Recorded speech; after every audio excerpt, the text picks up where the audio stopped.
Samantala, 23 anyos na visual artist sa Lingayen, Pangasinan, lumilikha ng mga obra gamit ang sinulid. Silipin sa report.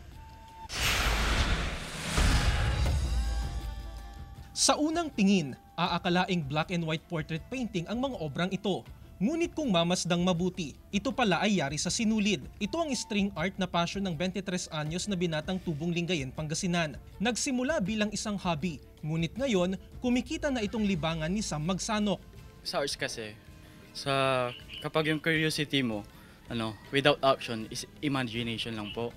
Pero kapag yung curiosity mo, ginawa mo ng action, magiging arts yung magiging outcome po. Nasa dugo na raw ni Sam ang pagiging isang visual artist na gumagawa rin ng iba't ibang obra tulad ng customized shoe painting at shirt bleach painting. Noong nakaraang taon lang daw siya nagsimula sa paglikha ng string arts gamit ang plywood, pako at sinulid. Sa paggawa ng isang string art, gumugugol si Sam ng hanggang 1 linggo bago matapos ang isang obra.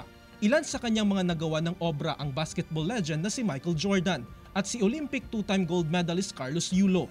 Yun sa pinakamahirap na part, yung kapag nilalagay yung sa string po sa pako, doon po mahirapan kasi sa paglagay ng pako dapat accurate po. At bilang isang certified kapuso, gumagawa ngayon si Sam ng string portrait para kay One North Central Luzon anchor Chris Zuniga at ONCL News personality CJ Torida.